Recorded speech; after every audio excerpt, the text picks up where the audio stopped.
What's going on, guys? Welcome back to RC Every Day. Well, we got some work to do on this truck, the old Forest Service Truck build. It's been months. I had to put this on the back burner to get some progress done on the boom truck. Still got a lot of little things to do. Still haven't decided about painting the bed. They just came out with an aluminum version of this.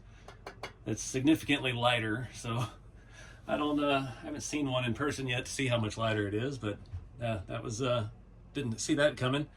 But we gotta get back on the chassis. Obviously, we had some issues. So we flipped the leaf under the axle last go round, and yeah, that creates problems, obviously. So I've got some stuff here. I've got the Bauhaus. This is their, what do they call it now? The N2R high clearance skid plate. Good, cheap, nice, good quality stuff. I use these on most of my TF2s. I'm not out rock crawling. I don't need the fancy metal one that I can't remember the name of it. Garage something or another makes. I have that on my 4Runner. It is a nice piece. I appreciate all the suggestions for that, but I don't need to spend $100 on a skid plate for all the TF2s because this is going to be a trail truck. It's not going to be out trying to comp crawl too much. So we've got this is again the TF2 long wheelbase. This is the coupler, the carrier bearing basically is what it is. And they make one of those to go with this, so it moves everything up. And you can, when you order it, request a bearing. It has an option for that because this does have a larger ball bearing than the factory one, so you can't reuse that. And then the biggest problem we had up front when we got there, the diff output is on the wrong side. I get it; it's not going to look perfect, accurate to a square body, but it's going to work. That's the thing that a lot of folks don't understand, that I've been struggling with the last 2 years, is trying to get things as scale as I can while accommodating the available RC stuff. That goes into my kits as well. Everybody says you should do this, you should do that. Well, we can't because I don't have the money or the a company at my disposal to engineer and design parts to help with that. So we've got to use what's available. So we've got an RC4wd axle here. I did not ever know this was available separate. This was on the, what was that thing? The Jeep issue, the blue Jeep thing. And I still have that chassis floating around somewhere, but I did steal those axles off of it for my old blue K5. And I realized that this axle does have shock mounts on the bottom instead of the top, which is perfect when you're doing the leaf under situation. And they were out of stock of RC4wd. I did find this on eBay, I believe, and now they're back in stock as well, or they were last time I looked. It's a left pumpkin K44 scale axle. So that should fix our issue up front. And then the other issue we're having was shock mounts and shock locations. Obviously, we don't have any shocks on there. So I've got a plethora of Boom Racing Kudu shocks. I put these on the brown and tan long bed, and I thought I put them on another one, but I guess I haven't yet. I spent a fortune and bought a bunch of different sizes. I think on that one we ran 90s all the way around. I've got 280s and a set of 70s, so we'll see if we can make any of that work. Those shocks are awesome, and let me check for you right now. Sorry, I'm trying to step over a little buddy heater. It is cold as all get out. And as of right now, these are not leaking. I did drive this the other day, made a reel, jumped it, did a bunch of crazy stuff, and yeah, no shock oil on those yet. So maybe we found the only RC shock that doesn't leak. We'll find out in the future. But I'm not going on a limb saying they don't leak yet. We'll give it time. But they do perform really well. They're a nice scale shock, and they go together pretty easy. So all that stuff for the chassis. I do have one issue with these wheels. These were from Long Tall Texan RC. The guy I got the brown and tan truck from, if you're curious. And they are 3D printed, and the backs will not spin. They are binding up somehow on the axle, offset, something to do. I think these have a scale brake drum in there. So we may be changing tires and wheels again. Obviously we're running into some issues as well because this says half ton and those are 8 lug. And we go back to the whole debate that these should be a really long bed and not a short bed, short wheelbase, full-size pickup bed. But there are some, they did exist, but most of the ones I've always seen were long beds. So I don't know what we can do about that. I'm not designing and engineering one of those. Obviously, I don't have RC4wd money. So we're just going to make do with what we got. We may switch this back to a 6 lug. I do have some other 155 wheels, some Steelies that would be correct. Got some of the Boom Racing ones as well. So we don't know where this thing's going to take us yet. I do have some silver wheels, the Booms, with the nice caps that aren't quite Chevy but look pretty close, that everybody likes to give me a hard time about on the internet. I've been getting nothing but hate and drama on social media lately. I'm a little jaded right now. I know there's a lot of folks out there that like it and all of that, but the only ones I get to interact with are the people that just want to talk shit. So it gets a little frustrating when you're just trying to have some fun with some tiny trucks. But anyways, I'm going to pull the body and the bed off, and we're going to start tearing into this chassis. Like I mentioned in the previous video as well, the rear shocks, we may end up mounting those to the bed. It is all steel, obviously, so we can get that higher shock mount without having to use any brackets or shock hoops or things like that. Save us a little money and save those parts for another build. So let's get started.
Alright guys, situation. I've got the front end all done. I got a motor and servo in it.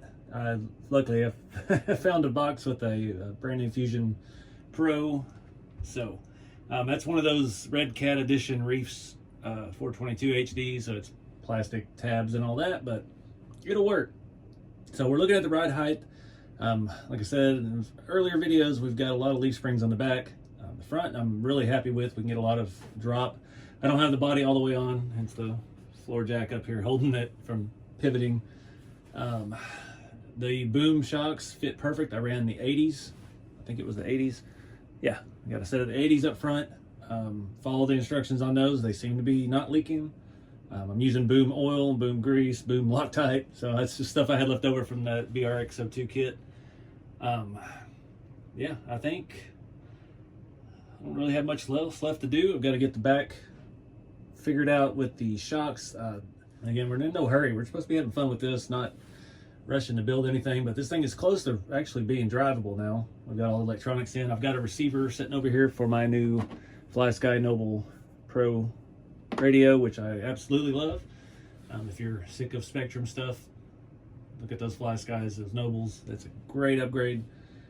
Not sponsored or anything. I paid for it out of pocket, and it's worth every penny. So this truck still needs some weathering.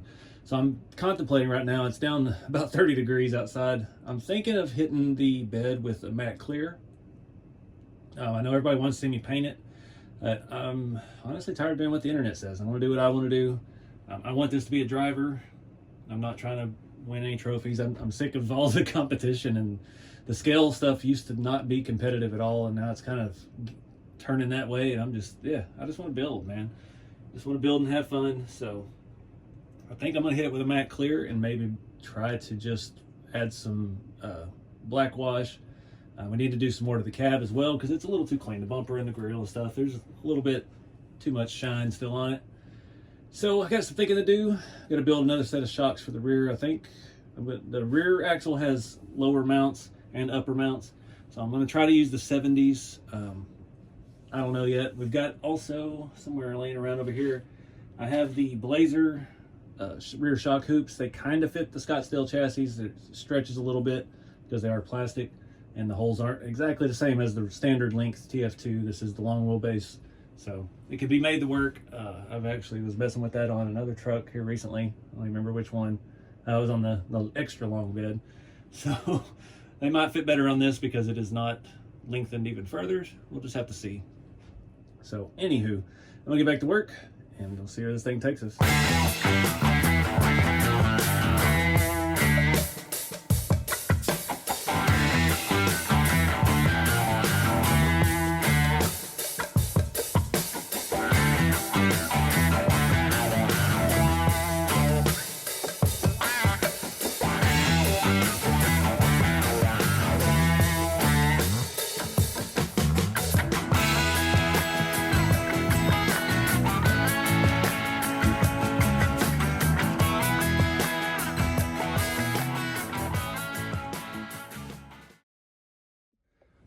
All right, guys, got a lot of stuff done. This thing is so close to being ready to run. The way the shocks worked out in the back, we were just almost bottomed out on the inside of the utility bed. I did go ahead and hit that with a matte clear. It's dirty, it's got dust on it, it's got grinding stuff, and I had a stripped out bolt, and I don't care. So we're just gonna rock it like it is for now. I'm really happy with the front setup. Rear, we'll see. Those are the 70 mil shocks in the back, 80s in the front. Front is working flawlessly with the new diff and the boom shocks. These, I would like just a little more down travel, but it's not really necessary. We may end up still adding an extra leaf spring in the back of this. We just got to see how it goes. But yeah, digging the front setup. I had to switch which side the steering arm was on. Unfortunately, this axle only came with the dual reinforcements on one side, not on both, like our previous one had. See, it has the dual pieces on both sides. And these are different than the one that was on this side, so I couldn't just bolt this on. It would have been a different thickness and caused me to have to play with spacers, and probably could have made it work, but don't care. Up front, let me flip it around and show you the steering or the servo mount. So I reached off the parts wall. We got the CC hand. I guess these are cast or 3D printed metal shock mounts. I was able to bend them a little bit to fit this shock in. The eyelet is a little bit larger than the RC4 drives.